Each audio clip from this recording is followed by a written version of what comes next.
Hello साथियों, स्वागत है आपका हमारे अपने YouTube channel Ajit art all classes पे।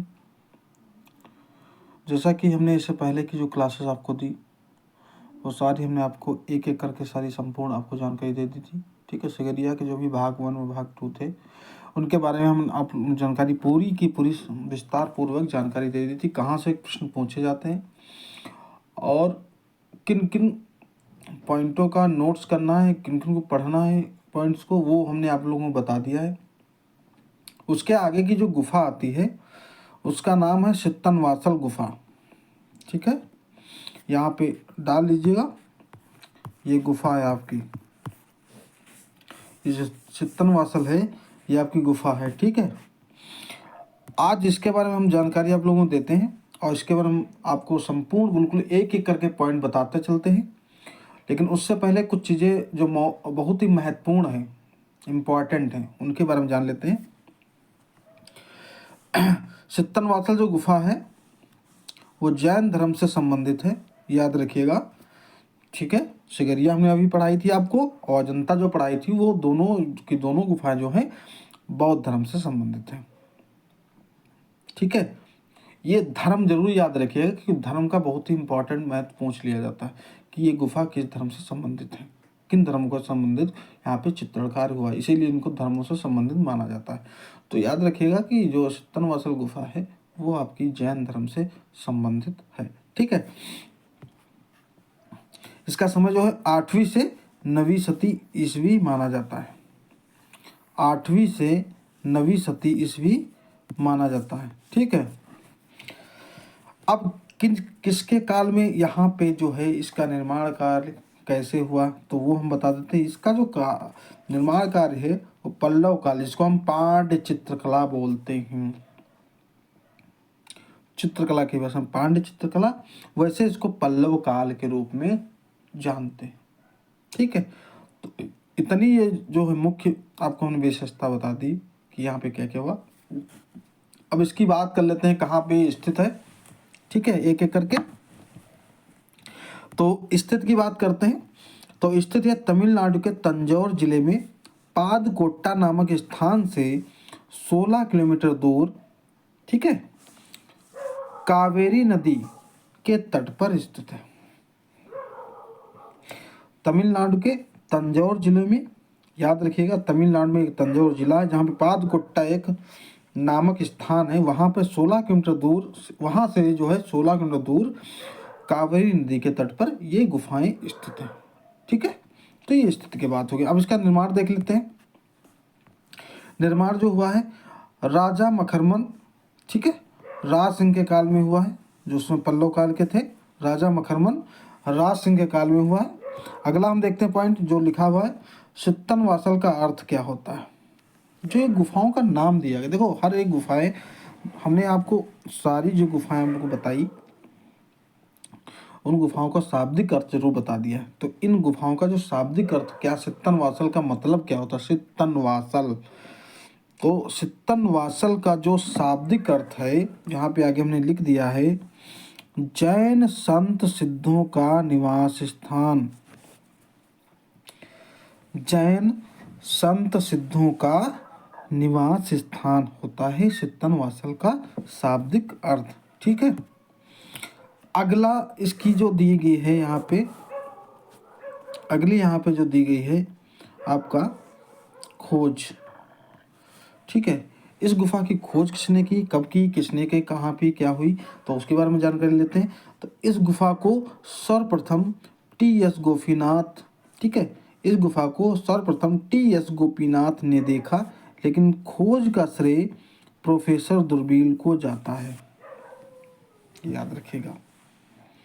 इस गुफा को सर्वप्रथम टी.एस. गोपीनाथ ने देखा, लेकिन जो खोज का श्रेय है, देखा जरूर टी.एस. गोपीनाथ ने, लेकिन उन्होंने खोज किसी कहीं पे इसका जो है विवरण नहीं प्रस्तुत किया, इसीलिए इसका लिखा गया कि लेकिन इसका जो खोज का श्रेय है वो प्रोफेसर दुर्बील को ही जाता है। जिसने देखो कोई भी चीज़ हो किसी को देखे और तुरंत बता दे उसको श्रेय जाता है। इसलिए यहाँ पे टी.एस. गोपीनाथ ने देखा जरूर सर्वप्रथम है, लेकिन इन्होंने कहीं पर इसका विवरण प्रस्तुत नहीं किया। ठीक है, इसलिए इनका नाम नहीं आता है खोजकर्ता में। तो याद रखिएगा कि खोजकर्ता में सिर्फ प्रोफेसर दूरबीन को ही जाता है, जो 1934 ईस्वी इन्होंने इसको देख करके इसका विवरण बताया, प्रस्तुत किया। ठीक है, तो यानी कि इसकी जो खोज है वो प्रोफेसर दूरबीन ने 1934 ईस्वी में की है। ठीक है, ये याद रखिएगा, ये इंपॉर्टेंट है आपके लिए। आगे दूसरा पॉइंट लिखा हुआ है इसी खोज में, कलाविद सीएम शिवराम मूर्ति ने इनको पांड्य चित्रकला का अप्रतिम केंद्र माना है। जो कलाविद के शिवराम मूर्ति ने, ये नाम उनका है शिवराम मूर्ति ने, इनको पांड्य चित्रकला का अप्रतिम केंद्र माना, यानी पल्लव काल की जो है यहाँ की चित्रकला का एक बहुत ही मुख्य केंद्र इसको माना हुआ है, मुख्य केंद्र ही रहा है। ठीक है, आगे यहाँ पे हम देख लेते हैं मुख्य चित्र, यहाँ पे प्रमुख चित्र जो मिले हुए हैं उनके बारे में हम चर्चा कर लेते हैं कि यहाँ पे इन गुफाओं के अंतर्गत कौन कौन से चित्र मिले हैं। तो नंबर 1 पर चित्र लिखा गया है जैन तीर्थंकरों के चित्र। हमने बताया कि ये गुफाएं ही जैन धर्म से संबंधित, तो यहाँ पे ज़्यादा सभी के सभी जो भी चित्र होंगे वो सब ज़्यादातर आपके जैन धर्म से संबंधित हो। देखो, जिन धर्मों के संबंधित ज़्यादा चित्र जिन गुफाओं में पाए जाते हैं, कहने का मतलब ये नहीं कि अब कोई गुफा बनी हुई है तो उसमें सारी की सारी गुफाएं जो हैं उनमें उन्हीं धर्म से संबंधित पाए, ऐसा नहीं होता है। हो सकता है जैन धर्म के अलावा बौद्ध धर्म से संबंधित एक दो गुफाओं में एक दो चित्र मिले हों, लेकिन ज़्यादा अगर कोई चित्र बना हुआ है किसी भी गुफाओं के अंदर, ज़्यादा जिस धर्म की चित्रकारी की गई है उस धर्म से संबंधित ये गुफा मानी जाती है, ये याद रखिएगा। और दूसरा लिखा है, पहला आपका हो गया जैन तीर्थंकरों के चित्र, जितने भी तीर्थंकर हुए हैं, ठीक है, वो आगे हम आपको बताएंगे जैन धर्म के संबंधित में। दूसरा हमारा है कमल युक्त सरोवर। तीसरा दिव्य, ठीक है, तीन दिव्य पुरुष फूल तोड़ते हुए, ये तीसरा चित्र यहाँ का मिला हुआ है। चौथा है अर्धनारीश्वर। अब यहाँ पे समझने की एक चीज है, अर्धनारीश्वर सभी लोग जानते हो किसको बोलते हैं, तो बताने की जरूरत नहीं। अर्धनारीश्वर, ठीक है, आधा शरीर नारी का और आधा शरीर पुरुष का, ये शिव जी का होता है, हमेशा जानते हैं। अर्धनारीश्वर उन्हीं को बोला जाता है। लेकिन यहाँ पे सिर्फ इस गुफा को जैन धर्म से संबंधित माना गया क्योंकि यहाँ का जो विषय है वो जैन धर्म ही है, क्योंकि ज़्यादातर चित्र जो हैं वो जैन धर्म से संबंधित ही बनाए गए हैं। ठीक है, चित्र जो मिले वो हम आपको चर्चा कर रहे हैं, उन्हीं के बारे में सुन लीजिएगा। अगर पूछ लिया जाए अर्धनारीश्वर किस गुफा में, तो ये आपका जैन यानी कि आपकी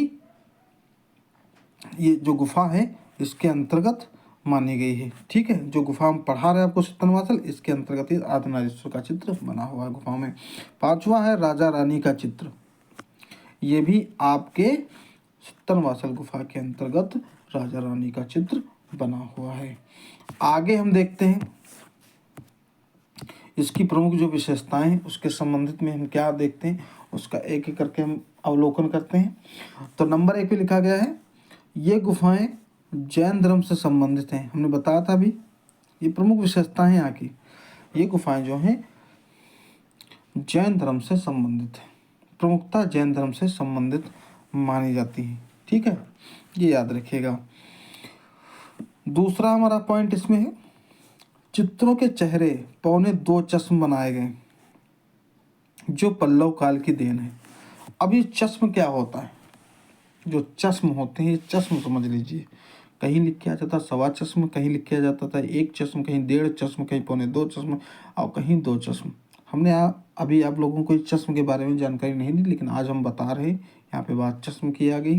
तो सुन लीजिए, हमारे जो चेहरा होता है, आप लोग आज के वर्तमान समय में जब भी कभी सेल्फी लेते हो तो या 2.25 चश्मे लोगे या 1.5 चश्मे लोगे।